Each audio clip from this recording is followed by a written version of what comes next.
ni dans les cieux, ni sur la terre, ne peut détruire l'Évangile. Personne, ni dans les cieux, ni sur la terre, ne peut détruire l'incarnation de Jésus-Christ. Personne, ni dans les cieux, ni sur la terre, ne peut détruire la croix de Golgotha. Et personne, ni dans les cieux, ni sur la terre, ne pourra détruire l'œuvre du salut que Dieu a accomplie dans la personne de Jésus-Christ. Cette histoire d'amour a été rendue possible parce que j'aime appeler par l'acte de décès de Jésus-Christ. L'acte de décès du Christ. Regardez ce texte. Car là où il y a un testament, il est nécessaire que la mort du testateur... C'est qui le testateur? C'est qui le testateur, Emmanuel? C'est Jésus-Christ. Il est nécessaire que la mort du testateur soit constatée. Ça, c'est tout l'évangile de l'ensevelissement. Un testament, en effet, n'est valable qu'en cas de mort. Donc Dieu a rendu possible de nouveau cette relation amoureuse entre la famille divine et la famille humaine par l'acte de décès de Jésus-Christ.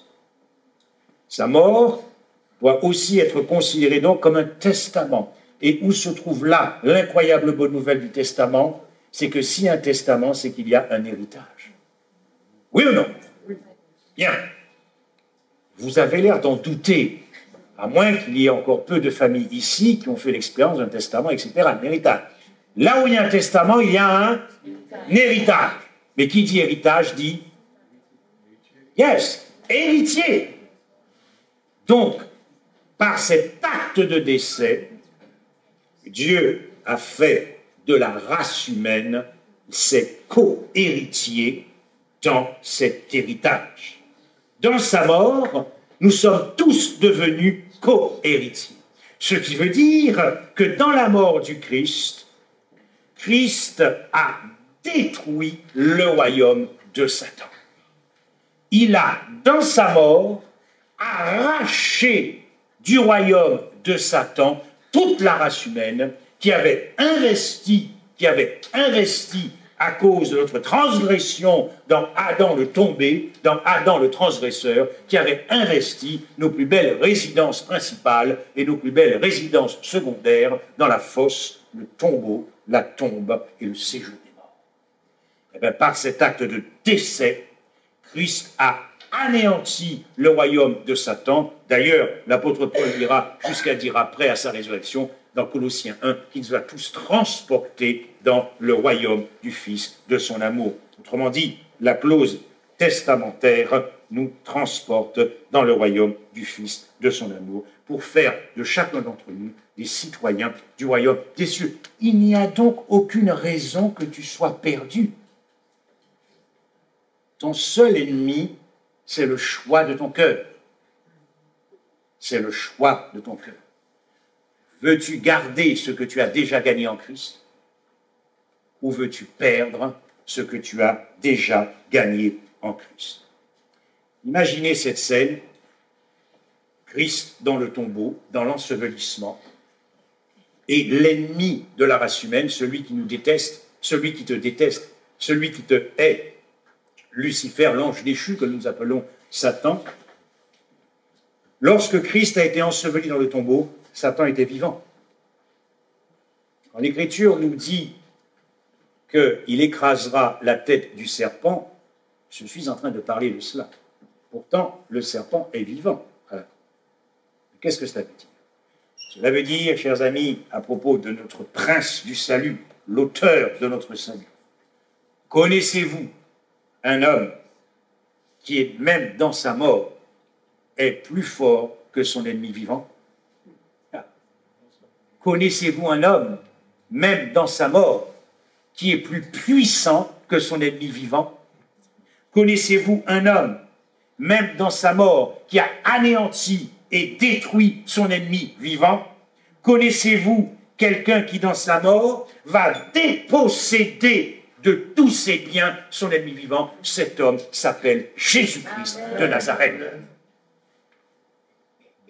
D'ailleurs, ce texte, je ne l'ai pas noté, Comment quelqu'un peut-il entrer dans la maison d'un homme fort, piller ses biens, sans avoir auparavant lié cet homme fort, alors seulement il pillera sa maison, la terre. Lorsque Christ a vaincu Satan dans sa vie et dans sa mort, il a pillé Satan de tous ses biens. Alléluia, alléluia. Et c'est pour ça que vous êtes là. Amen. Donc, voyez-vous, c'était une introduction pour vous dire que finalement, lorsque nous parlons de l'incroyable bonne nouvelle de l'Évangile, vous l'avez compris. La bonne nouvelle de l'Évangile, c'est que la mauvaise nouvelle est fausse. L'incroyable bonne nouvelle de l'Évangile, c'est que la mauvaise nouvelle est fausse. Alors, c'est quoi la mauvaise nouvelle? Peut-être que tu te sens là, ce soir, avec la vie que tu as vécue, comme étant le plus grand des pécheurs. Ce à quoi je te réponds, bienvenue au club, car nous sommes tous les plus grands pécheurs devant l'Éternel. Il n'y en a pas un qui vaut mieux que l'autre. L'acte de décès de Jésus-Christ le prouve. Je vais répéter ça. Il n'y en a pas un qui est supérieur à l'autre. Parce que l'acte de décès de Jésus-Christ nous prouve que nous sommes tous les plus grands pécheurs devant l'Éternel. Il n'y en a pas un qui est meilleur que l'autre. N'est-ce pas? Yes. L'acte de décès du Christ prouve que notre casier judiciaire est rempli de péchés, rempli de millions de péchés. Vous savez, moi, dans ma profession, quand je vois un type qui me dit qu'il est poursuivi devant le tribunal correctionnel, ou peut-être même pour des faits bien plus graves que cela, la première question que nous lui posons, c'est d'ailleurs de vérifier ce qu'il y a un peu dans son casier judiciaire. On est d'accord. Bien. Et lorsque je découvre qu'il est multirécidiviste, alors je lui dis, écoute, tu vas peut-être me payer des honoraires, mais sache que je ne pourrai pas t'empêcher d'aller en prison. Parce que quand on voit ton casier judiciaire, à un moment donné, il faut arrêter un peu les bêtises. On est d'accord. Alors s'il me paye, au moins je lui ai dit la vérité devant Dieu et devant les hommes. Je lui ai dit, ça m'embête de te prendre des honoraires, mais tu vas quand même aller en prison. Et le type, il paye quand même. Il a un espoir. Mais il m'arrive quand même d'avoir de bons résultats. Bien. Écoutez, quand vous entendez des hommes et des femmes qui se disent qu'à cause de leur vie passée, ce n'est pas possible qu'ils peuvent être sauvés par Jésus-Christ, ça c'est la mauvaise nouvelle. Mais la bonne nouvelle, c'est que la mauvaise nouvelle est fausse. Parce que l'évangile n'est que pour vous et moi. L'évangile n'est que pour les pécheurs. L'évangile n'est que pour les perdus. Donc l'évangile est pour nous tous. S'il y a ici une seule personne qui n'a jamais péché, eh bien, manque de peau, il vient de pécher. Ce que je veux dire par là, c'est qu'il n'y a absolument aucun juste. On est d'accord? Si vous avez posé la question, est-ce qu'il y a quelqu'un qui n'a jamais péché? Si je voyais quelqu'un d'entre vous se lever la main, je resterais très fraternel avec lui, je ne voudrais pas le heurter, ben je dirais c'est trop tard, il vient de pécher. On est d'accord? Ce que je veux dire par là, c'est que l'évangile n'est que pour les perdus, chers amis. L'évangile, c'est pour ceux qui sont les plus grands pécheurs devant l'Éternel. Je vous le dis parce que beaucoup de gens pensent que Christ ne pourra pas les sauver à cause de la vie qu'ils ont menée. Ça, c'est un mensonge de l'ennemi. Ça, c'est la mauvaise nouvelle. Et la bonne nouvelle, c'est que la mauvaise nouvelle est fausse. Regardez bien cela. Regardez bien comment Dieu est intervenu pour nous sauver du chaos et pour nous sauver de la perdition. Parce que pour vivre au ciel, pour aller au ciel, il y a deux conditions. La première condition, c'est de ne jamais avoir péché. Parce qu'il n'y a pas de place pour le pécheur au ciel. Et là, on est mal barré. On est mal barré. J'allais dire que dès que tu viens à l'existence, c'est foutu. Parce que notre nature déchue nous constitue pécheurs. Ce ne sont pas simplement nos actes de péché qui nous constituent pécheurs, c'est notre nature déchue qui héberge la loi du péché. Voilà pourquoi il est dit, à propos de la première condition, car tous ont péché et sont privés de la gloire de Dieu. Bien. Pour apprécier la bonne nouvelle de l'Évangile, il faut regarder de là où Dieu est venu nous chercher, dans la perdition, en se perdant lui-même d'ailleurs. Donc, première condition, il ne faut jamais avoir péché, et là, nous sommes donc tous, la race humaine, était donc disqualifiée pour vivre avec Dieu. Mais Dieu a rendu possible cette histoire d'amour. Alors, ça serait peut-être une question pour le quiz demain, je ne sais pas. Que faut-il faire? Que faut-il faire pour devenir pécheur? Que faut-il faire pour devenir pécheur? Eh bien, c'est tout simple. Le texte nous dit, il suffit de naître. Il suffit de naître. Et c'est foutu. Que faut-il faire pour devenir pécheur? Il suffit d'être un habitant sur la terre. Il suffit d'être un terrien. Que faut-il faire pour devenir pécheur? Il suffit de venir à l'existence, car aucun vivant n'est juste devant toi. Que faut-il faire pour devenir pécheur? Eh bien, il suffit tout simplement de vivre, de venir à l'existence. Voilà un peu la première condition, donc n'est pas remplie, donc ni vous ni moi, nous pouvons aller au ciel. Voilà pourquoi Dieu avait dit à ses disciples qu'aux hommes, c'est impossible. Impossible. Dans notre relation avec Dieu, il nous faut comprendre cela, pour vivre vraiment une relation sans stress, une relation de reconnaissance, d'appréciation, de désir de relationner avec Dieu. L'amour rend la relation toujours sérieuse. L'amour produit la sanctification. Tout est dans l'amour. Tout est dans l'amour. Plus on aime, plus on veut plaire à son Dieu. Donc, considérez un peu l'état des lieux de notre condition, l'état des lieux pour comprendre qu'il était impossible aux hommes, à la race humaine, de se sauver. Observez bien comment Paul décrit la situation avant d'introduire dans l'Épître aux Romains l'incroyable bonne nouvelle de l'Évangile. Vous et moi, nous allons ici nous reconnaître dans ce que j'appelle notre carte de visite ou notre CV, notre casier judiciaire. Observez bien, à vous et moi, notre carte de visite à nous tous. Quoi donc? Sommes-nous plus excellents? Nullement, car nous avons déjà prouvé que tous, juifs et grecs, c'est-à-dire le monde, sont sous l'empire du péché.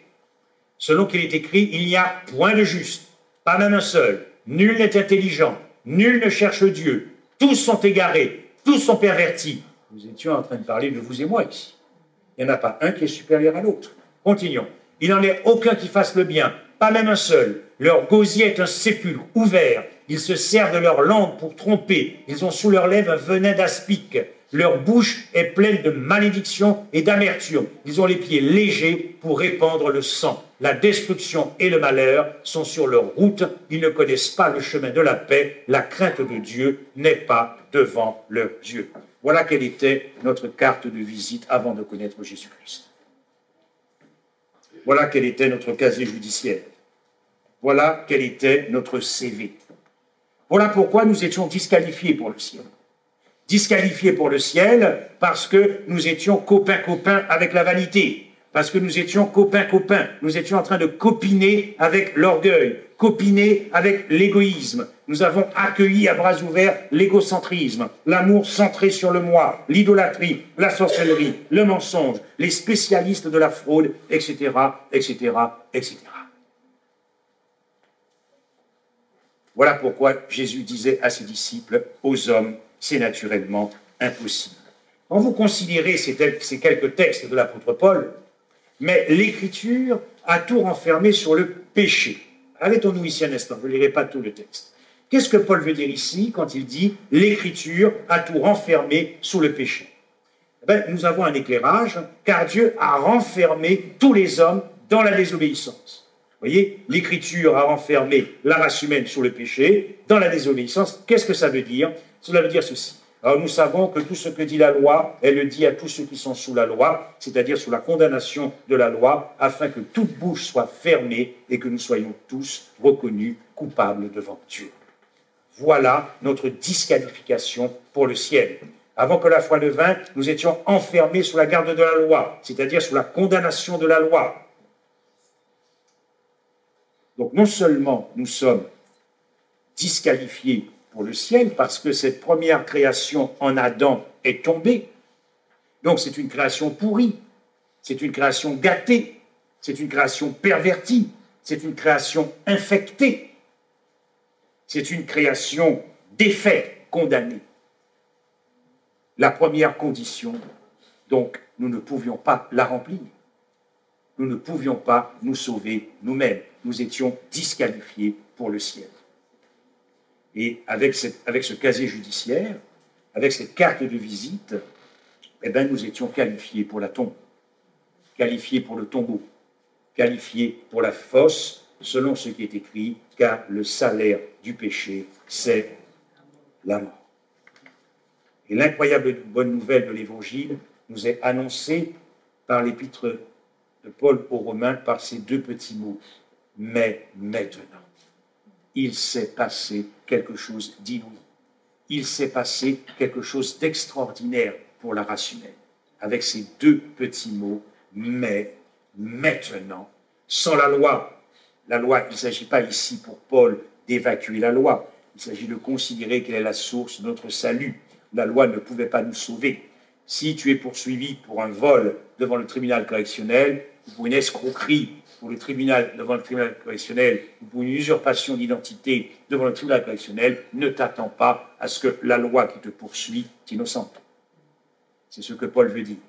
Mais ce n'est pas pour autant qu'il a bazardé la loi. Donc, la justice de Dieu a été manifestée. Et cette justice de Dieu, manifestée en Christ, a rempli les deux conditions que nous ne pouvions pas remplir. Première condition, présenter à Dieu une vie parfaite, une vie sans tache, une vie sans défaut, une vie sans péché. Eh bien, ce que nous avons vu hier, le second Adam, le deuxième homme, est descendu du ciel. Et il a réécrit ton histoire. Il a réécrit ta vie pendant 33 ans et demi. Chaque jour, à chaque heure, à chaque seconde, il travaillait pour ton salut en réécrivant la vie que tu devais vivre pour aller au ciel. Amen. De quelle manière il a pris notre humanité déchue, tombée, qu'il devait aller ensevelir dans le tombeau parce qu'elle était gâtée, pourrie. Ce qui n'est pas bon va à la poubelle. Et il a mis cette humanité à l'intérieur de sa divinité. De sorte que la vie de Jésus-Christ, c'est la vie, nous l'avons vu, de la race humaine. De sorte que Jésus-Christ a opéré une nouvelle version de l'homme, une nouvelle réinitialisation de l'homme. Et ainsi, lorsqu'il est ressuscité, il est monté au ciel et il a pu présenter en lui-même tout homme parfait devant Dieu, car il a accompli pour nous la première condition qui consistait à vivre une vie parfaite et sans péché. Voulez-vous passer à côté de ce Dieu? Regardez ces textes que nous avons vus hier. C'est lui que nous annonçons, exhortant tout homme et instruisant tout homme en toute sagesse, afin de présenter à Dieu tout homme devenu parfait en Christ. Voilà pourquoi Christ est notre sauveur. Voilà pourquoi il est l'auteur de 100% de notre salut. Parce qu'il a réécrit la vie que tu devais vivre pour aller au ciel. Et nous avons vu que cette vie est tellement parfaite, tellement aboutie, qu'elle est arrivée à destination. Il nous a ressuscités ensemble et nous a fait asseoir ensemble dans les lieux célestes en Jésus-Christ. Chers amis, tu étais perdu. Nous étions tous perdus. Et Jésus-Christ nous a sauvés. Tu t'es perdu, mais Christ t'a sauvé. La question qui nous est posée ce soir, qu'avons-nous fait de ce salut? Nous, pour ceux qui ont déjà dit oui à Christ, qu'avons-nous fait de ce salut dans notre vie? Est-ce que Dieu a du succès dans notre vie? Se sent-il aimé? Se sent-il sauvé dans le sens où a-t-il du succès dans notre vie? Est-ce que nous sommes sa bonne nouvelle? Pour que tu puisses te sentir sauvé et te sentir aimé, il faut naturellement dire oui à la grâce, dire oui à Jésus-Christ et faire l'expérience de la nouvelle naissance. Celui qui a fait l'expérience de la nouvelle naissance et qui a été transformé a la certitude qu'il est sauvé et qu'il a gardé ce qu'il a déjà gagné en Jésus-Christ. Dieu t'a sauvé, mais qu'est-ce que tu en penses? Que veux-tu faire de ce salut? Veux-tu rejeter ce salut ou veux-tu le chouchouter? Veux-tu le chérir? Et comme nous l'avons vu hier, puisque tu dis oui, si ma vie a déjà été vécue, amen, Seigneur. Oui, je veux la garder, je la revendique. Mais alors, si je la revendique, je ne peux pas continuer à vivre une vie différente de celle que j'ai déjà vécue en Jésus-Christ. Voilà pourquoi on nous parle de l'expérience de la nouvelle naissance et de la justification par la foi. La première condition a été remplie. Et la deuxième condition, c'est qu'il fallait que nous puissions mourir. Nous devions mourir. Payer la dette de nos péchés. Christ a payé la dette de nos péchés. Mais maintenant, sans la loi, est manifestée la justice de Dieu. Mais maintenant, il y a 2000 ans, Christ est mort pour les péchés de la race humaine. Lui qui a porté lui-même nos péchés en son corps sur le bois. Car lorsque nous étions encore sans force, Christ, au temps marqué, est mort pour des impies. Je vous ai enseigné avant tout, comme je l'avais aussi reçu, que Christ est mort pour toi. Christ est mort pour moi. Christ est mort pour la race humaine. Christ est mort pour nos péchés. Quelle que soit la vie, quelle qu'ait été ta vie, pardon, que tu as menée dans le passé. Tout ça a été payé par Jésus-Christ. Et sur la facture, c'est marqué en rouge, acquitté, payé, soldé. Et nous verrons dans la suite des conférences à quel prix, lui qui n'a point épargné son propre fils. Et nous avons vu que dans ce choix, c'était vraiment un choix entre l'amour et l'amour. L'amour qui a dû résister à l'amour. Qui allait payer, qui allait souffrir? Est-ce que ce serait toi ou est-ce que ce serait son fils? Vous voyez, ce n'est pas n'importe quel prix. Notre responsabilité à nous, c'est de prendre une décision et de dire, Seigneur, me voici. Ce me voici est toujours motivé par l'amour que le Saint-Esprit allume dans nos cœurs. Car il n'y a que l'amour qui puisse allumer l'amour dans nos cœurs. Et c'est en s'exposant à cet amour que cet amour en nous ne s'éteint pas. Car, voyez-vous, quelle que soit la puissance de l'expérience que vous avez pu déjà faire avec Dieu, il faut entretenir la flamme. Et c'est en nous exposant à l'amour, en étant mouillés par cet amour, que le Saint-Esprit peut toujours nous maintenir amoureux de la famille divine. Voilà pourquoi encore Paul dira, mais maintenant, oui, puisque Christ a payé la dette, puisqu'il a payé la totalité de nos péchés, présents, passés, futurs, alors Paul peut annoncer la gloire de l'Évangile. Nous avons été dégagés de la loi, c'est-à-dire de la condamnation de la loi. Paul dira aussi, il n'y a donc maintenant aucune condamnation, puisque tout a été payé, il n'y a donc plus de condamnation. Il n'y a donc plus de condamnation pour toi. Mais alors, comment se fait-il que beaucoup seront malgré tout perdus? Parce que soit ils n'auront pas cru à la bonne nouvelle de l'Évangile, soit par incrédulité, soit par endurcissement de leur cœur. Mais l'amour est la seule puissance qui peut ébranler nos cœurs. L'amour est la seule puissance qui peut ébranler nos cœurs. Il a effacé l'acte dans les ordonnances, c'est-à-dire qu'il a effacé notre reconnaissance de dette qui nous condamnait. Et pour conclure, chers amis, cette nouvelle est tellement incroyablement la bonne nouvelle que finalement, ce que Dieu nous révèle, c'est que tout cela avait déjà été préparé de toute éternité.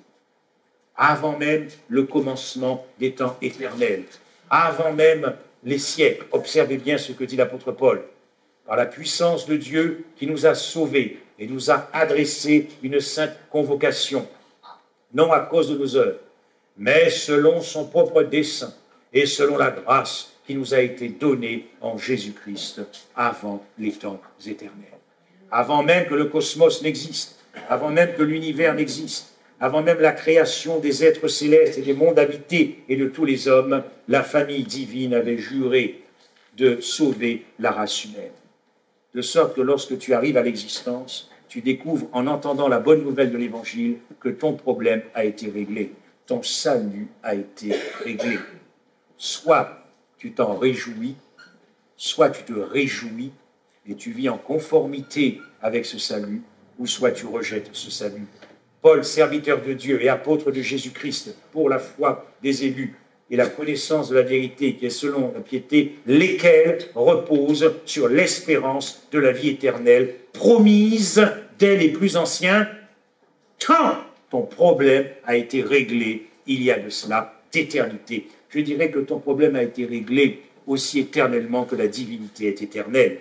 Nous prêchons la sagesse de Dieu, mystérieuse et cachée, que Dieu, avant les siècles, avait destinée pour notre gloire. Mais par le sang précieux du Christ, comme d'un agneau, sans défaut et sans tache, prédestiné avant la fondation du monde. Et en lui, en Christ, nous avons déjà été élus avant la fondation du monde, avant les temps éternels, avant les siècles, que le Dieu de paix qui a ramené d'entre les morts le grand pasteur des brebis par le sang d'une alliance éternelle. Cette alliance éternelle, ce sont les promesses de la famille divine. Le Père, le Fils et le Saint-Esprit ont juré que ce ne serait jamais à toi de subir la malédiction de la mort et la malédiction du péché. J'abdiquerai de mon trône. Je mélangerai ma race à la race des hommes. Je me sacrifierai moi-même, l'enfant Messie, la promesse du Messie. Tout a été réglé de toute éternité. Et pour celui qui entend la parole, la bonne nouvelle, la prédication de l'Évangile, alors voici ce que Jésus lui dit. Le temps est accompli et le royaume de Dieu est proche. Repentez-vous et croyez à la bonne nouvelle. Je m'adresse ici aux visiteurs. Voici ce que Christ vous dit ce soir. Si vous avez été touchés depuis ces 8 messages par l'incroyable bonne nouvelle de l'Évangile, voici ce que Jésus espère de vous. Celui qui croira et sera baptisé sera sauvé. Yes. Ton amour me réclame, me voici, cher sauveur. En mon corps et mon âme, pour prix de ta douleur. Oui, mon âme ravie, désormais ne veut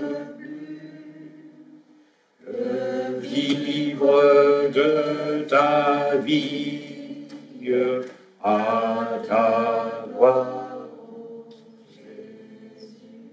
Je ne lancerai pas d'appel ce soir, mais si ton cœur a été touché, et si tu veux donner ton cœur à Jésus, et si tu veux garder ce que tu as déjà gagné, et que si tu te sens travaillé par cet amour qui te presse, et que tu envisages, pourquoi pas, de te faire baptiser, qui sera un commencement dans ta relation avec Christ, sache que le pasteur, ici, le corps pastoral, nous serons toujours disposés pour continuer avec vous d'étudier la Bible.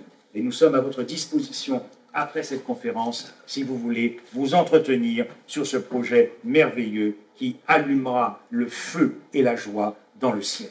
Amen.